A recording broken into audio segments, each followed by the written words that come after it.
eu é que escolho, eu é que sei, a vida é minha e não é de mais ninguém. Esta é a letra de uma banda em Coimbra. Como sabem, há muita tradição académica, então as tunas têm muitas músicas que usam de forma repetitiva e uma delas canta frequentemente esta música. Uma frase tão individualista, mas não merece nenhuma contestação, nem sequer gera estranheza a ninguém, porque tem a ver com a cultura atual. Ser de si, ser para si, é o mais normal. Nesta sociedade as pessoas vivem assim, vivem para si, para o seu bem-estar, para serem felizes, acreditam nessa ideia de felicidade. No passado, não muito longínquo, as pessoas ainda tinham alguns ideais humanistas. As pessoas achavam que com a ciência e o progresso conseguiriam construir uma sociedade feliz para toda a humanidade. Mas depois vieram as grandes guerras, acidentes nucleares, e a sociedade deixou de acreditar nisso. Agora, em que é que acreditam? Acreditam em perseguir o ter e o mostrar que têm, em lutar para si, para os seus, e assim individualistas, assim centrados em si mesmos, vivem o dia a dia procurando ser felizes desta forma. Isto nota-se em tudo na sociedade. Nas associações. Já foram numa reunião da Associação de Pais? Quantos vão? Pouquíssimos. Numa reunião sindical, de uma ordem profissional, não quer que seja, não se vê ninguém. Porque cada um só se interessa pelo seu eu e pelos seus próximos. E aqueles que foram chamados em Cristo Jesus, que o têm como seu Salvador, a quem foi dada uma nova natureza que os capacita, a quem foi dado nascer do Espírito Santo, de serem transformados, como olham estes a vida? Como são as suas prioridades? O que é que eles valorizam? O que é que os atrai? Vivem para si ou vivem para alguma coisa muito maior? O que é que acham que traz felicidade? Quais as suas crenças? Quais os seus valores? O que os norteia? Devemos meditar sobre isto em muitos textos das Escrituras, mas nós vamos usar Romanos 12 como texto de meditação.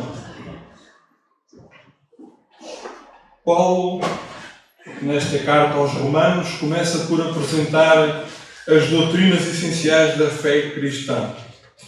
Começa por falar do pecado e da salvação. E depois de ter falado do pecado e da salvação, tinha Paulo a expectativa de que os crentes, refletindo sobre quão grande salvação receberam, do que é que foram salvos, para quem foram salvos, para o que é que foram salvos, que isso gerasse uma profunda reflexão nas suas vidas. E, portanto, depois de até aqui, até este capítulo 12, ter falado das doutrinas essenciais do pecado, todos pecaram e destituídos estão da glória de Deus. O salário do pecado é a morte. E depois da salvação, mas Deus prova o seu amor para connosco em que Cristo morreu por nós, sendo nós ainda pecadores.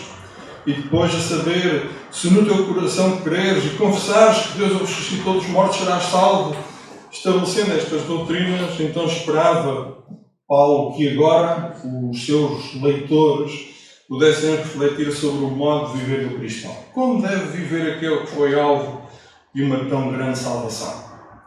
Paulo vai apresentar a partir daqui uma ética cristã, isto é, como ser cristão. Não como dizer ser cristão, mas como viver como cristão. A autenticidade de ser cristão. Porque tudo o que sai disto é antiético, é falso.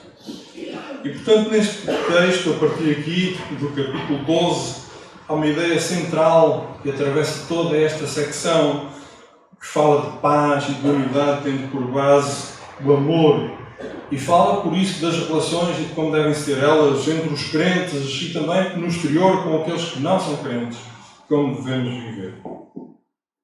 O nosso texto, hoje vamos ler dos versículos 3 até ao versículo 8, mas podemos começar no versículo 1, tem então por base esta ideia do amor, e começa nos versículos 1 e 2, que deixaremos como adquirido, fazendo aqui apenas um resumo. Vamos começar no 3, para meditar sobre a entrega de amor a Deus. Paulo roga aos crentes, não que ele de vez precisar de rogar para que os crentes fizessem aquilo que é essencial, mas ele roga pela importância daquilo acerca de que vai rogar. Ele roga para que os crentes, considerando as misericórdias de Deus, esta tão grande salvação que ele tinha escrito antes, considerassem entregar-se de volta àquele que assim os amou, entregar-se em sacrifício vivo, entregar os corpos em sacrifício vivo. Não, o sacrifício não acabou no Velho Testamento, acabou dos animais que apontavam para Cristo, para o perdão dos pecados, mas não acabou o sacrifício de si mesmo. Paulo clarifica em muitos outros textos que aqueles que vivem não devem viver mais para si, mas para aquele que por eles morreu e ressuscitou. Cristo não veio morrer para nos salvar e pronto, que bom, vamos todos para o céu. É de facto uma graça sem par esta tão grande salvação. Mas Ele morreu para que vivamos para Ele. Então Paulo começa a desafiar este sacrifício de entrega, uma entrega do corpo e depois também uma entrega da mente. Precisa de ser renovada pela influência do Espírito Santo. A leitura da palavra, pela meditação, pela oração, pela comunhão entre os crentes e por todas estas formas, cada vez mais perto, cada vez mais influenciados, renovarmos a nossa mente. Então esta ideia de entrega é uma entrega que depois trará para a vida daqueles que assim fazem uma vida de experiência do gozo da vontade de Deus. E tendo estabelecido isto, que é o primeiro ponto, a entrega a Deus, o que vem a seguir, nos versículos da nossa meditação 3 a 8, é uma consequência natural. Vamos então ler os versículos 3 a 8. Eu ia pedir que começássemos também no 1 e 2 para relembrar o ponto de partida. E como já vi que os irmãos participam muito bem da leitura, sem grandes perdas de tempo, vou pedir que seja uma leitura participada. Então, irmãos, façam favor, um versículo a cada um, do 1 até o 8, ou Romanos 12. Obrigado. Rogo-vos, pois, irmãos, pela compaixão de Deus, e apresenteis o vosso corpo em sacrifício vivo, santo e agradável a Deus, que é o vosso culto racional. E não vos conformeis com este mundo, mas transformai-vos pela renovação da vossa mente, para que experimenteis qual seja a boa, agradável e perfeita vontade de Deus. Porque pela graça que me foi dada, digo a cada um de vocês que não pensem de si mesmo além do que convém. Pelo contrário, pensem com moderação, segundo a medida da fé que Deus repartiu a cada um. Porque assim como num corpo temos muitos membros, e nem todos os membros têm a mesma operação. Assim nós não somos muitos, somos só corpo em Cristo, mas individualmente somos membros uns dos outros. De modo que, tendo diferentes dons, segundo a graça que nos é dada, se é profecia, seja de segunda ou medida da fé. Se é mistério, seja de ministrar. Se é ensinar, haja dedicação ao ensino.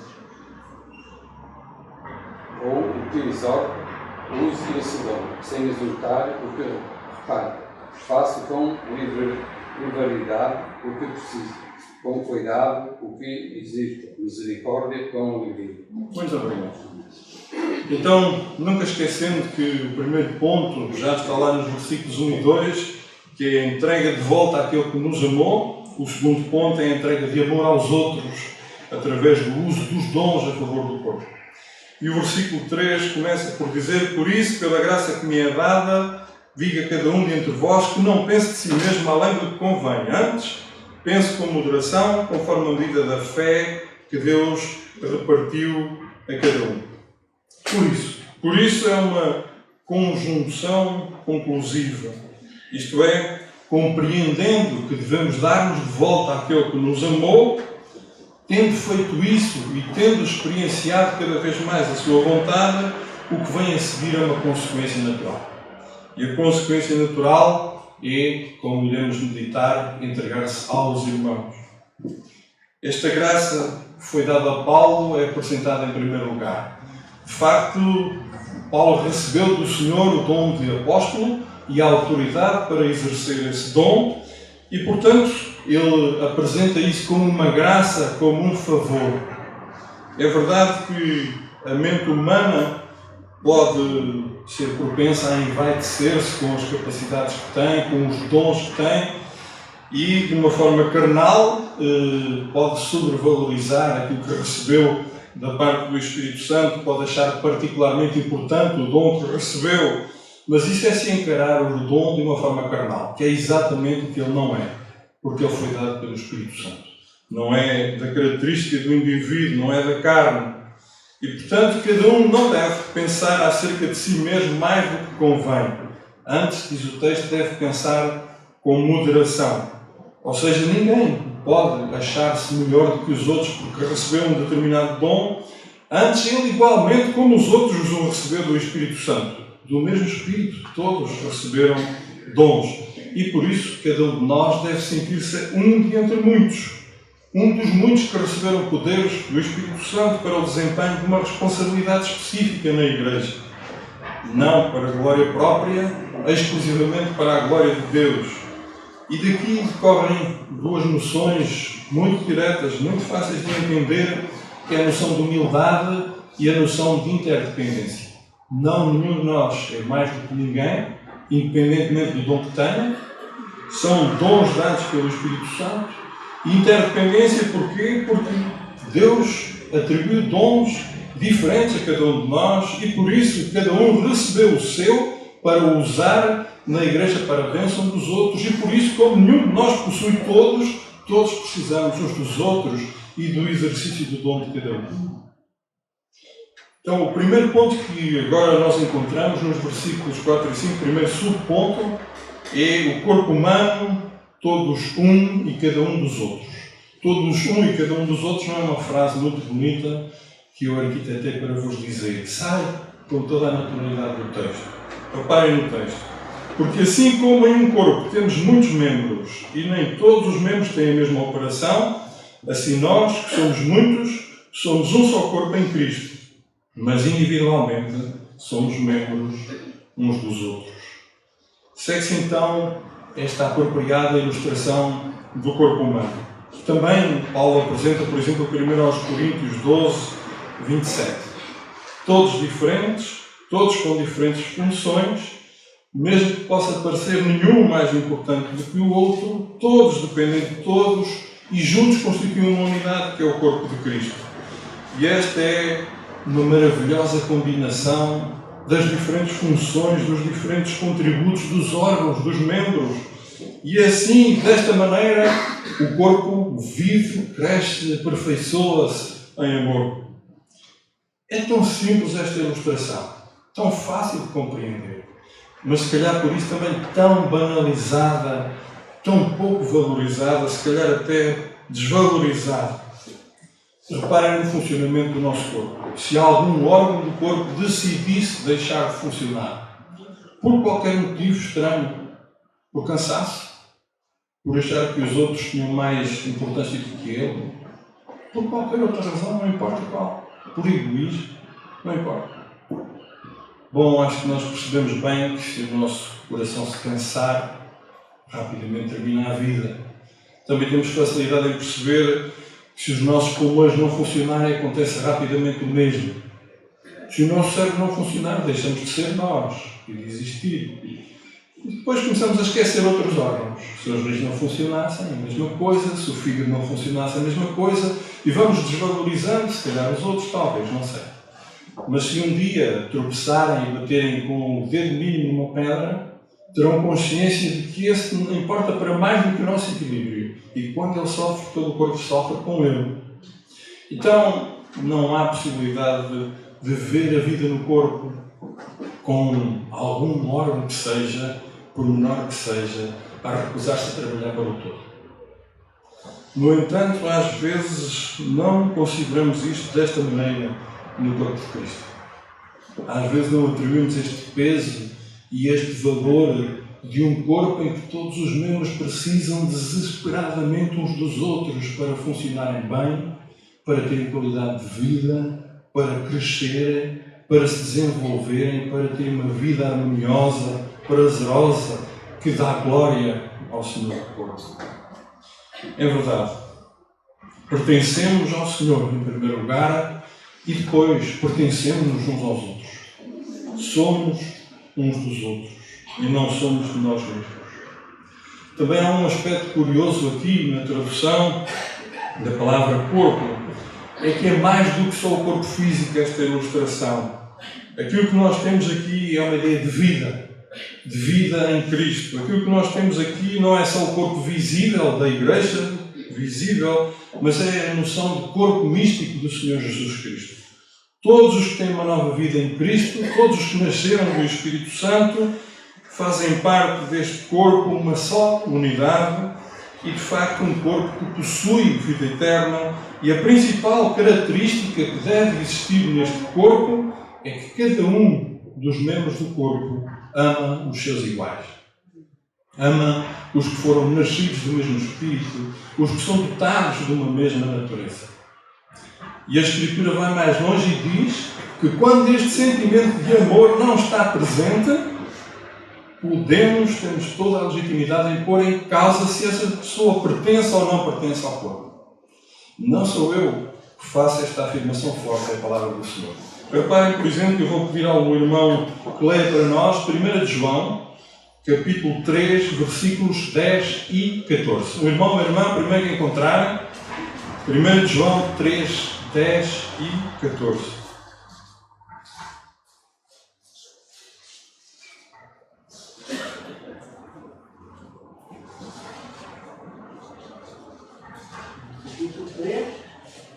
Nisso são manifestos os filhos de Deus e os filhos do diabo. Qualquer que não pratica a justiça e não a ama, o seu irmão não é de Deus. E agora o 14. Nós sabemos que passamos da morte para a vida, porque amamos os irmãos. Quem não ama seu irmão permanece na morte. É forte, não é? Não fui eu que disse. A Escritura que disse. Sempre que não se verifica esta característica entre os membros do corpo, de amarmos aqueles que nasceram do mesmo Espírito, aqueles que são irmãos, então é claro que não somos de Deus. Não nascemos de novo. Não passamos da morte para a vida. Não pertencemos realmente e de facto ao corpo. E por isso é imprescindível demonstrar este amor e ter esta clareza que nós todos juntos somos um. E cada um pertence aos outros. Cada um é dos outros. Em segundo subponto, queria considerar convosco sobre servir os outros. Servir os outros numa entrega total. Servir os outros com os dons, e é assim que começa o versículo 6 e vai até ao 8. Diz o 6. De modo que, tendo diferentes dons segundo a graça que nos é dada, se é profecia, seja ela segundo a medida da fé. Então, todos receberam dons, sem falhar nenhum, daqueles que são nascidos do Espírito. Cada um recebeu esse dom para cumprir uma função no corpo, de acordo com a omnisciência de Deus, com aquilo que Deus sabia a cada um de nós quando nos deu esse dom. Depois, estes dons já vimos são pela graça, razão pela qual ninguém se pode gloriar ou sentir superior. E a fé é a primeira das graças recebidas. É ela que concorre, é imprescindível, é com ela que ocorre a nossa salvação, a nossa regeneração. E depois vai frutificando ao longo da nossa vida, vai crescendo. E embora em cooperação com a vontade humana, porque Deus nunca forçou ninguém a aceitar Jesus Cristo como Salvador e a pertencer. Mas depois da fé, que é dada aos santos, uma vez, e que depois se vai desenvolvendo, começa então a atribuição dos dons do Espírito. E Paulo inicia aqui, nesta lista de dons, com o dom da profecia. O dom da profecia é o ministério de revelação das verdades divinas por declarações inspiradas. É essencialmente o serviço de edificar, de consolar, de fazer progredir a Igreja e até de convencer os incrédulos das principais verdades das Escrituras do Evangelho.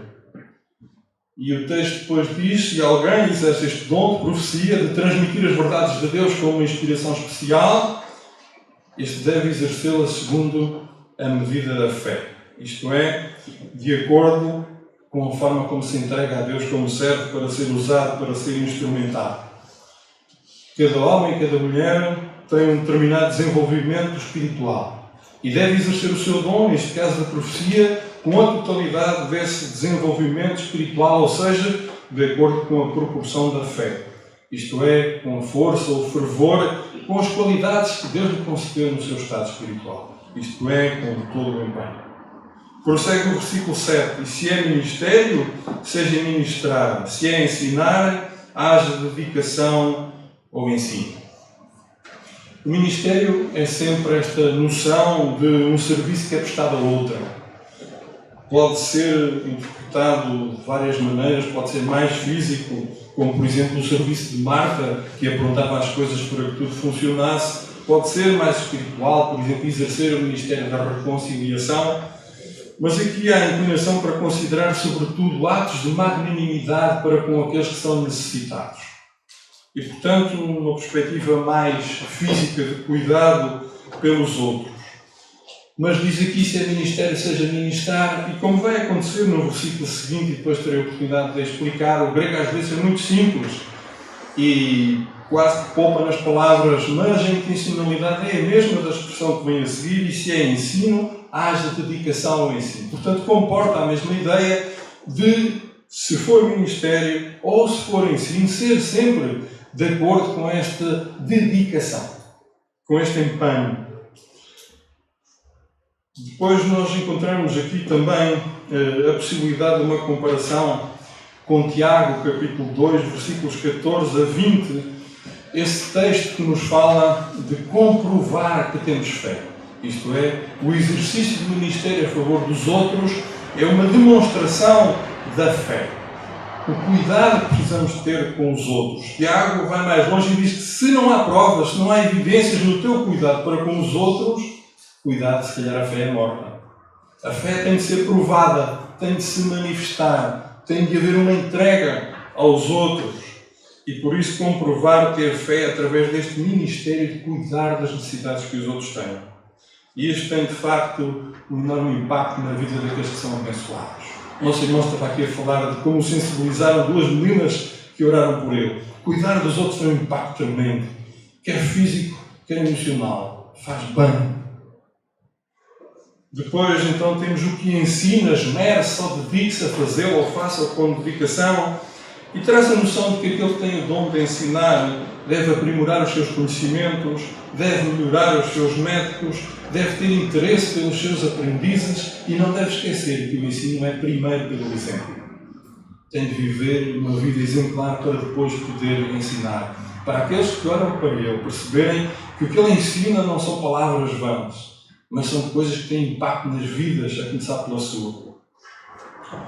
Prossegue o versículo 8 a dizer: o que exorta, use o dom de exortar. O que reparte, faça com liberalidade. O que preside, com zelo. E o que exercita, misericórdia, com alegria. Então, exortação é esta forma de comunicar que visa o coração, que visa convencer as pessoas de determinadas verdades. Pode ser exercido do púlpito, ou pode ser exercido individualmente, um com o outro irmão que quer ajudá-lo. Muitas vezes também comporta a ideia de usar a exortação para consolação, para trazer para cima. O que importa é que isto seja feito com dedicação. E outra vez o grego simples, que às vezes parece que faz a definição com a palavra do que vai definir. Mas é sempre esta ideia. Simples porque é uma característica da língua. Mas quer sempre dizer, tal como vimos antes, com dedicação. Depois prossegue sobre o que contribui e diz que ele deve fazer com liberalidade.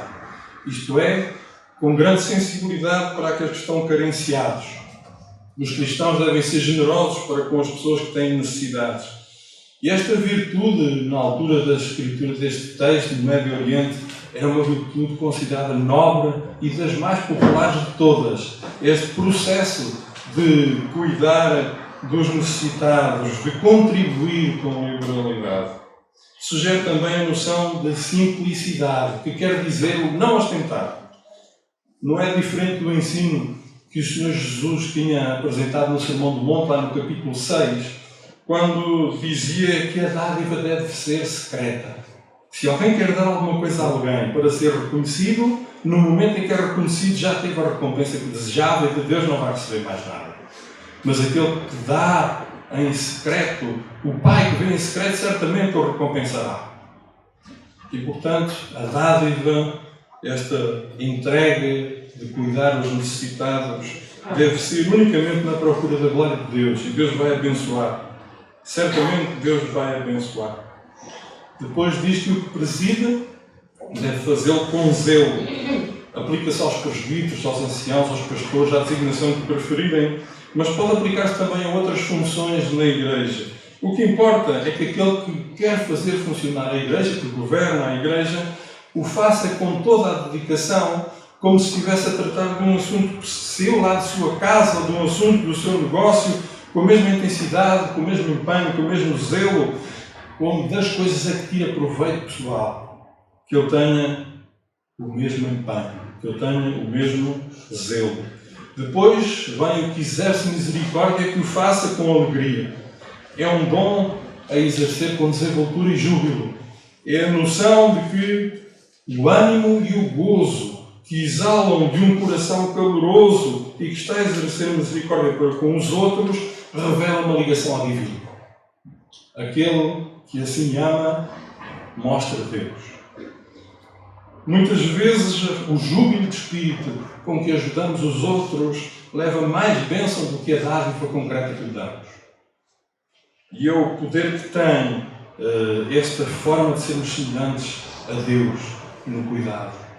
Não é estranho aquilo que aparece, por exemplo, em Atos 2:45 ou em Lucas 1:78. Atos 2:45 e 46, vemos aqueles irmãos no início da igreja que vendiam as suas propriedades para suprir as necessidades daqueles que estavam desalojados, daqueles que tinham perdido o emprego por causa da sua fé, daqueles que estavam ostracizados pela sociedade e não tinham meios de subsistência. Então os outros que vinham e traziam o produto da venda das suas propriedades, vinham cheios de gozo, cheios de alegria, como diz o texto de Atos. E em Lucas 1:78 nós temos o termo de entranhas de misericórdia. E quando o texto fala de entranhas de misericórdia, está a falar da misericórdia que Deus teve por nós quando enviou Jesus Cristo a salvar-nos, a morrer na cruz do Calvário. Entranhas de misericórdia é uma linguagem poética para revelar a profundidade do amor, a empatia com aquele que precisa de ser auxiliado. Portanto, em suma, o que aprendemos na lista de todos estes dons é que eles são recebidos pela graça, não há nada que nos vangloriarmos, mas eles são recebidos para colocar ao serviço dos outros, ao serviço do corpo, com uma entrega total e com a correção apropriada ao exercício de cada um deles. Vimos o nosso texto. Não lemos textos bíblicos e não meditamos só porque sim. Procuramos a vontade de Deus neles para nós e aplicá-los às nossas vidas. E por isso, a aplicação parece a mais natural e mais simples de todas. Meu irmão, qual é o teu dom? Tenho-o exercido a favor da Igreja, de contínuo, com todo o zelo, com toda a dedicação, com todo o carinho, tal como tratas dos assuntos mais importantes da tua vida cotidiana? Se alguém não sabe qual é o seu dom, irmãos, dirijam-se aos anciãos, dirijam-se ao Ministério da Igreja. Eles certamente vos apresentarão os diferentes dons que as Escrituras contemplam, certamente orarão convosco e por vós, e depois de um período de oração poderão ajudar-vos a identificar os vossos dons e a dar-vos oportunidades para testar na Igreja se os têm ou não e a colocar-vos ao favor, ao serviço do corpo. Se nós não temos feito isto, nós temos ficado a dever. Temos ficado a dever a Deus, temos ficado a dever aos nossos irmãos. E se não fazemos isto com toda a entrega que é requerida, nós estamos a deixar a Igreja empobrecida, apoucada, debilitada, memorizada, ineficaz. É isto que fazem os membros do corpo, que não se colocam ao serviço do corpo, que não se entregam de todo o coração para edificar o corpo. Amados irmãos, dou-vos os parabéns por 84 anos de vida. É uma idade muito bonita para uma igreja que o Senhor tem preservado aqui ao longo de tanto tempo. Mas queremos que a Igreja do Senhor seja uma bênção onde quer que esteja. queremos que ela não seja empobrecida, apoucada, menorizada e ineficaz. Queremos uma igreja vitoriosa. Queremos uma igreja que tem uma vida interior plena, de força, que supra as necessidades uns dos outros, que coopera juntamente para o crescimento do corpo, e queremos uma igreja que tem impacto lá fora.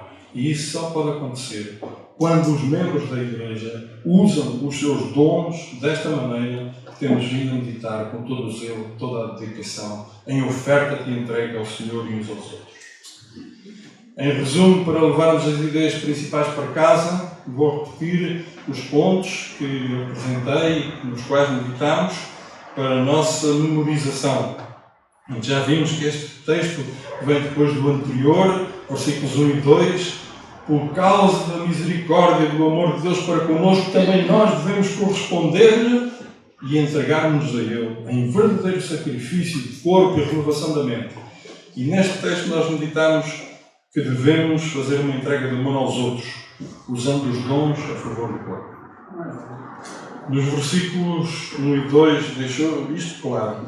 E percebemos que, depois de estarmos a viver procurando a vontade do Senhor e sentindo-a como aprazível, agradável, boa, perfeita, que a seguir é uma consequência natural entregar-nos aos outros.